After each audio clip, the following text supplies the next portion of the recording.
Alright, what is up, guys? Reformed Professor here. I'm in Minecraft again. I'm just exploring right now.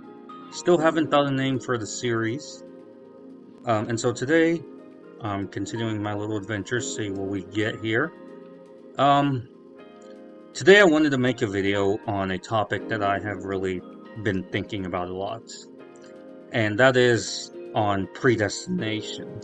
Now, not so much explaining what predestination is, but rather kind of just an encouragement to anybody who has anxiety about predestination and election.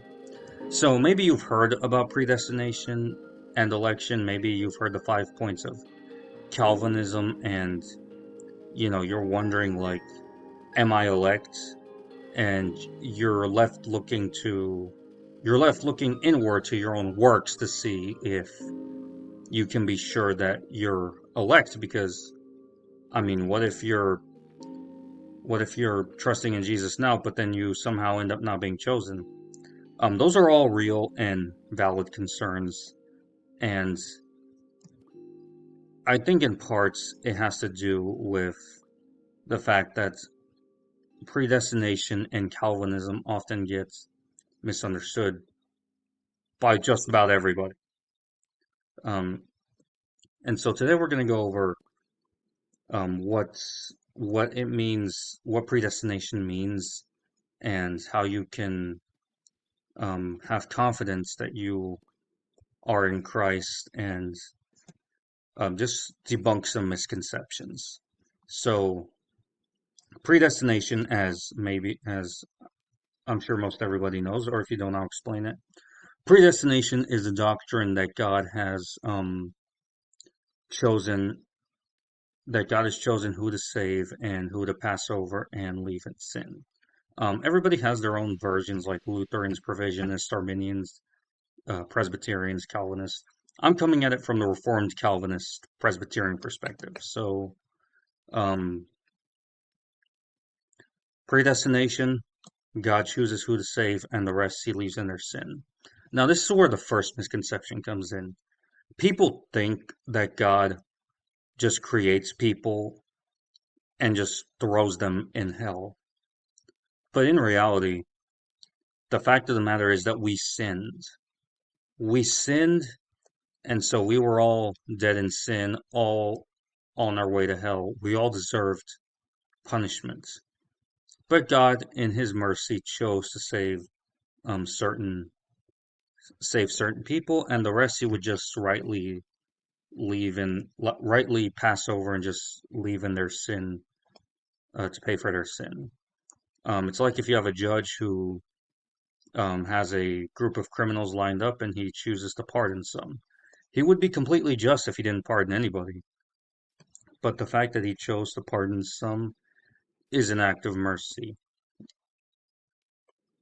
And the question often arises, on what basis does God predestine? Does God predestine based on foreknowledge or foreseeing faith of who would choose him, like Arminians think, or is it based on his own free will? The Calvinist answer to that would be that it's based on his own will. Um, you know, it's based on his own will, because I mean Romans 9 tells us that it's not of him who runs or wills, but rather of God who has mercy. And really, if you read Romans 9 and Ephesians 1 and 2, you see predestination there. So the debate isn't so much of, is predestination in the Bible, because it absolutely is, and you can't deny it. I mean, even Leighton Flowers doesn't deny that predestination is in the Bible. Leighton Flowers is like this former Calvinist who invented like the concept of provision, which is Arminianism with eternal security, and his whole personality is just trying to debunk Calvinism, which I don't know if he really does that, but anyway, um, predestination's in the Bible. It's a doctrine, you can't get away from it. Rather, the question is, how is predestination presented, and what does predestination look like? Well, the Calvinist view of predestination can't be separated from union with Christ. Union with Christ, being united to him. Because Reformed, classical Reformed theology holds to what is called covenant theology. And in simple terms, covenant theology is that God has a group of people, the elect, that he predestines. Now, in the Old Testament, he chose the Israelites as his chosen people, and they were his covenant people. They were the chosen ones. However, not all of them were truly Israel, as Romans 9:6 tells us. So in the New Testament, um, after Jesus came, died, and rose from the dead, the gospel expands. God's chosen people expands to include Gentiles who have faith, and so now all of God's people are the elect, are those who have faith. And so if you're united to Christ, then you are the elect because Christ is the elect. Christ is the elect, and so all who are united to him are elect. So predestination, in light of covenant theology, isn't about what isn't about how just some random accident, some random guessing game of am I elect or not. Because John Calvin always said, look to Christ for your election. Christ is the mirror in which we see our election. So if you trust in Jesus, if you've repented and believed the gospel, you can be sure that you are of the elect. Because people have this misconception of, no, Leighton Flowers got me. I'm kidding, guys. There's this misconception that um, that Reformed theology teaches that God drags people in kicking and screaming into the kingdom who don't necessarily want to be in it, and that others who he leaves in their who he doesn't elect, they want to be in the kingdom, but God rejects them and laughs in their faces. That is a huge misconception. Just the other day, I saw a skit by this guy, the Bible teacher, Jonah Wiley, where a guy asks Jesus, "How can I have salvation?" And Jesus looks at him and says, "You can't." And the guy asks him why, and Jesus tells him, "Because I didn't predestine you." And Jesus just laughs in his face while the man has a sad expression. I mean, that right there is just a classical example of a misunderstanding of Calvinism. And honestly, I may make a response video to that as well. So that is a complete misconception and misunderstanding of what Calvinism is. Because in our natural state, in our natural sinful states, we are dead in our sin. We're not sick in sin. We're not crippled in sin. We are dead in sin. And so naturally, we do not seek God on our own. We do not want God on our own. I mean, all of us choose sin every single day. You and me, we choose sin every single day. And if you say that you don't, well, you're lying, and that is a sin. Because everybody chooses sin over God. Because Adam was our federal head. He was our representative before God. He fell into sin, and so we all went with him. So naturally, nobody seeks God and nobody wants God. What nobody wants to do God's will. I mean, you look at the Israelites in the Old Testament, they were his chosen people for crying out loud. They were constantly disobeying him. Even among the righteous, they were constantly disobeying him. You know, David killed and murdered and committed adultery. Um, Aaron helped. Aaron built a gold calf. King Josiah went to battle when the Lord told him not to, and he died. So all of us, 100% of us, do not want God on our own. And so God is the one who frees our will. There's this other misconception that's um, Calvinists don't believe in free will, but that's not true. We do. The problem is our will is enslaved to sin. We are in sin, and so we can do whatever we want. We can feel whatever we want. We can commit whatever sin we please. Rather, the controversy is that we of our own free will cannot choose God because, like I said, we all choose sin. Left to our own accord, absolutely 100% of us would choose sin. I mean, I know I would because, I mean, if I, being a Christian, always choose sin over God in thought, word, and deed, how much more if I was an unbeliever? Thus, we all choose our own sin over God, and our wills are enslaved to sin. We can sin, but what we can't do is we can't not sin. We are unable to go a day without sinning. We do it every single day. And thus, God is the one who regenerates us. He frees our wills. Because again, we're dead in sin. You can't throw a lifesaver to a dead man and expect him to grab on. He's dead.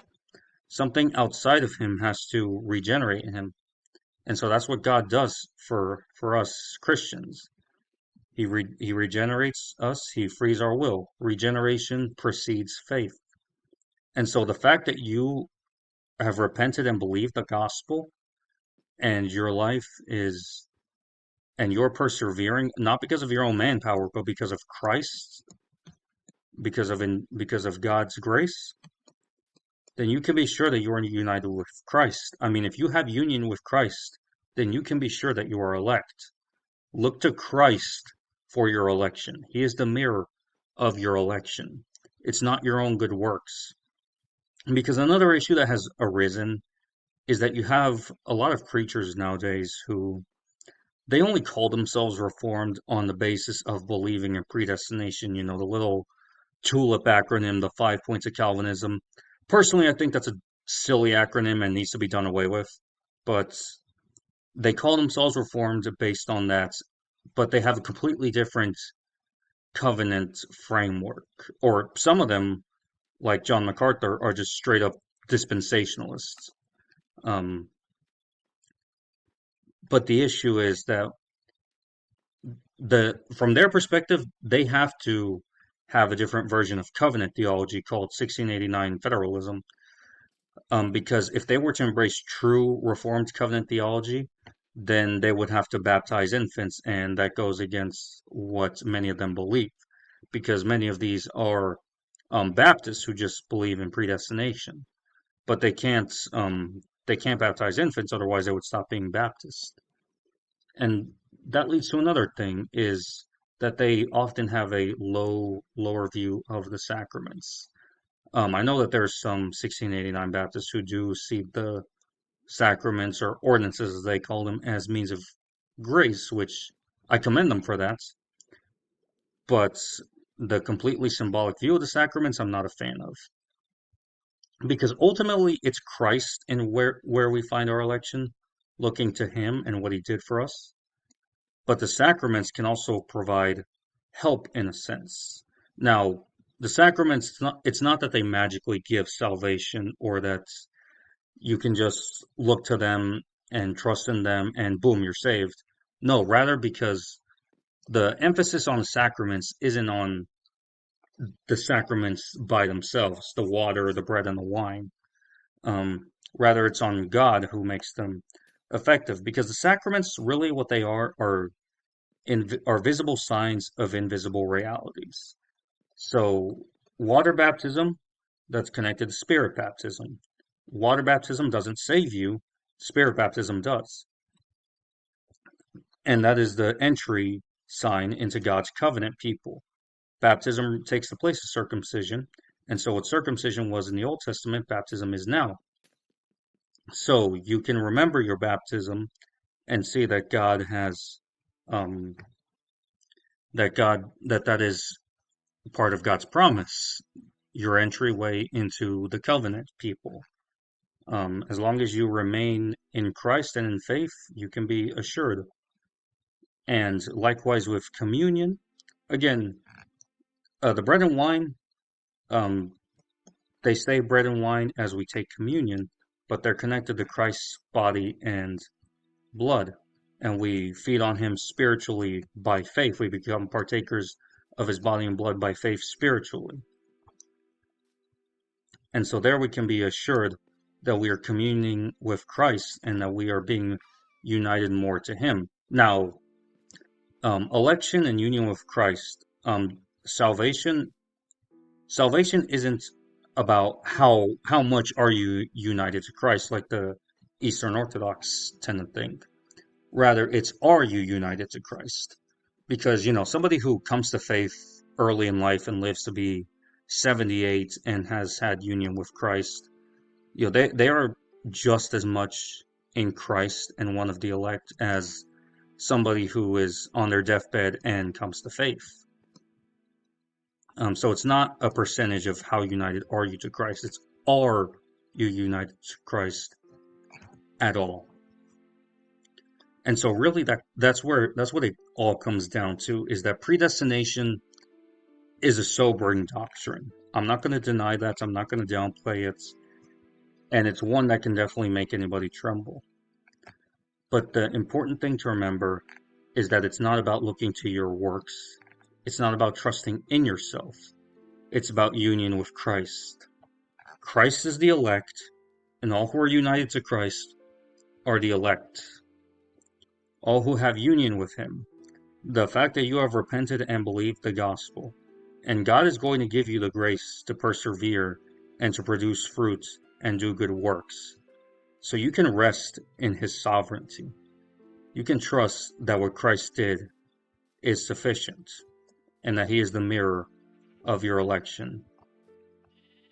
So next time that you hear anybody telling you to look to your own inward self to see if you're doing works that prove your election, or if you are walking enough with Christ, and that's just look to Christ. Look to Christ, trust in Jesus, and trust God's promise.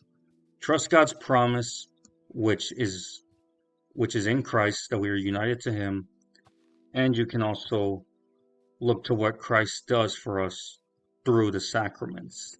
See, the sacraments are not works that we do for God. They're not these acts that we have to perform for God. Rather, they're means of grace, they're gifts from God that help us to see the gospel in picture form through signs and seals. And so while the sacraments are not what caused your salvation, they're means that God uses to confirm His promises and strengthen our faith. And so yeah, I wanted to make this video for anybody out there who is struggling with anxiety about predestination. Look to Christ. Look to Christ and nothing else. There's days that I feel down. There's days that it sucks. There's days that I fall into sin bad. There's days that I dishonor God. And yet, whenever I do feel those days, and whenever the devil's voice comes in to try to tempt me, I look to Christ. When in doubt, look to Christ and nowhere else. In Christ alone, your hope is found. May God bless you all.